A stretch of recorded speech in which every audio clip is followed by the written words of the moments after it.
स्वामी विवेकानंद जी ने कहा है, एकाग्रता सफलता की चाबी है। जब आप अपनी ऊर्जा को एक दिशा में लगाते हैं तब असंभव भी संभव हो जाता है। एक बार स्वामी जी एक पार्क में आराम कर रहे थे।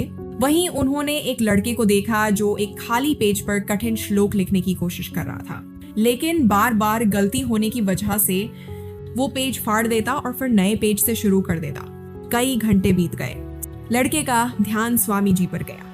वो उनके पास गया और प्रणाम करके बोला, स्वामी जी, मैं 3 घंटे से कोशिश कर रहा हूँ ये श्लोक सही से लिखने की, लेकिन हर बार कोई ना कोई गलती हो जाती है। मुझे समझ नहीं आता क्यों मैं ठीक से नहीं लिख पा रहा।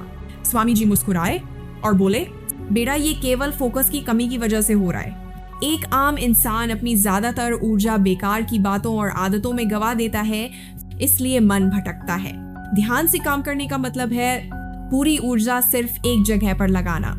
जब तुम बार बार ऐसा करोगे तो मन भी इस आदत को अपना लेगा और गलतियां कम हो जाएंगी।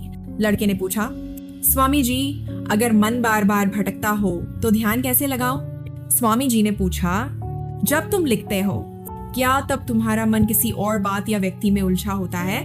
लड़के ने सिर झुकाकर कहा, हाँ गुरुजी, आज छुट्टी है, सब बाहर खेल रहे हैं और मुझे यहाँ लिखना पड़ रहा है। शायद इसीलिए मैं ध्यान नहीं लगा पा रहा। स्वामी जी बोले, गहरी सांस लो। जब भी मन भटके 5 गहरी सांसें लो और ध्यान अपनी सांसों पर लाओ। जितना सांस को देखोगे उतना मन शांत होगा। खाम को महसूस करो। जब तुम लिख रहे हो तो पेन के स्पर्श, आवाज और कागज की हलचल, हर चीज को बारीकी से महसूस करो। इससे तुम्हारा मन उसी काम में डूब जाएगा। लड़के ने इन बातों को माना, गहरी सांस ली और फिर से लिखना शुरू किया। अब उसकी गलतियां कम हो रही थीं और काम जल्दी पूरा हो गया। स्वामी जी ने कहा, जब मन और इंद्रियां सिर्फ एक काम में लगती हैं तो ध्यान गहरा होता है और यही सच्ची सफलता है।